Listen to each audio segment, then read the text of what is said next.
America is killing our children. Today we're going to talk about kids. I dwell on that so much because when I look around, I'm looking at the news or I hear stories, it's always something about our kids. And, I'm in my 60s and I can remember running and playing in the yard, having a great time and just having fun. Now our kids cannot connect in massive groups because someone is going to do something stupid. And I keep asking myself, how do we fix this? How do we fix this? I think it's something kind of wrong with some of the parents. So maybe we have to go back a couple of generations to start fixing them and then let that trickle on down to their children. But I'm going to say this. We have to stay with our children. We cannot allow our kids just to roam free and get involved in all kind of unnecessary and violent and crazy things. We can't do that. And I like to use myself as an example.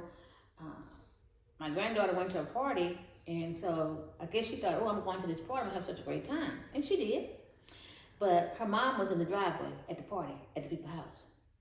She said, I wasn't going no far away from my child. I need to be right there. But see, we'll drop our kids in an environment we don't know nothing about. Sometimes you have to check out the situation and see what's going on. There are some things that our kids are dying rapidly from. Homicide is one. Gun violence, stabbings.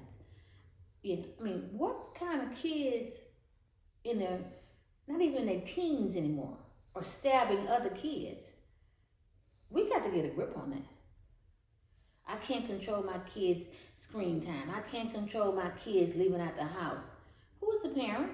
You need to be involved in what your kids are doing. Then we buy them cars. There again, I can use myself as an example.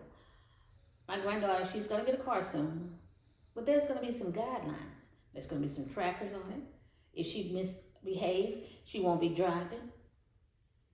So you have to put some guidelines when you give a kid a vehicle. You can't just let them run the streets, racing up and down the road, doing all kind of stuff, putting other people in their cars, don't know what the people have on them. You can't do that. You have to have control over your children. And then of course, so many kids, with all the stuff that they see on social media, they don't even have the communication skills to come and talk to someone when they're feeling depressed or down. They don't even know how to do that. I love them. And now, don't get me wrong. I'm a fusser. I fuss at my grandkids and even my grown grandkids. My oldest grandkids, if he see this podcast, he's probably going to laugh because he came to my house one day and I said, well, how's the job situation going? Are you looking for a job, And he said to me, every time I see you, that's all you're talking about is me getting a job.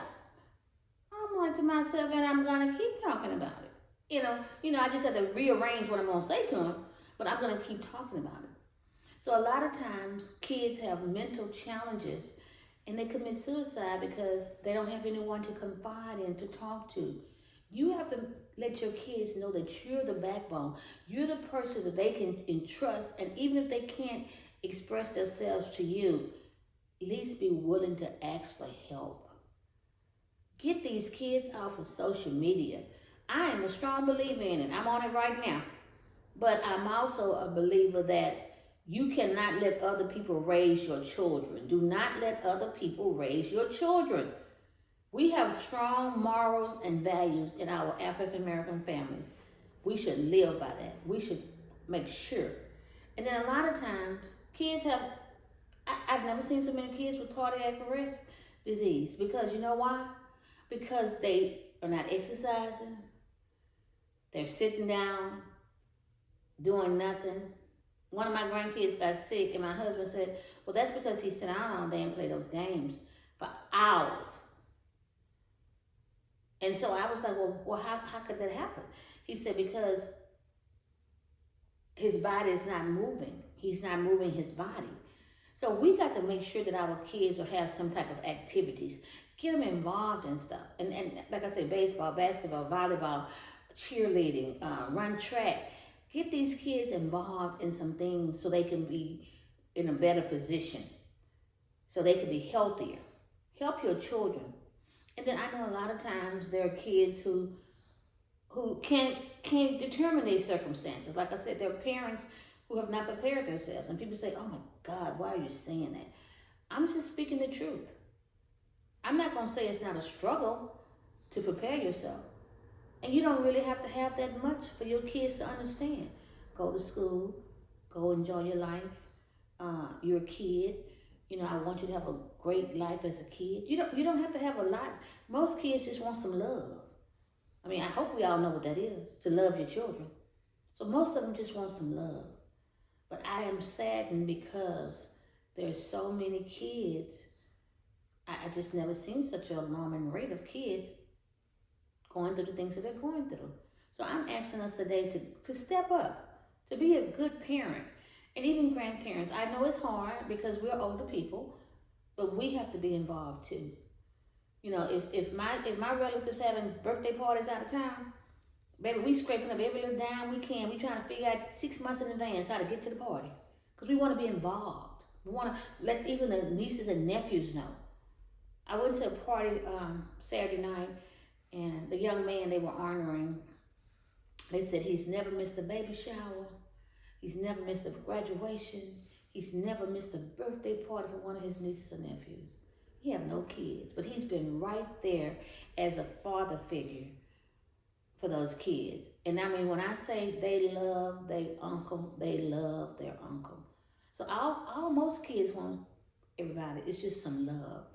So we really have to buckle down and do better by our children. Have a wonderful day.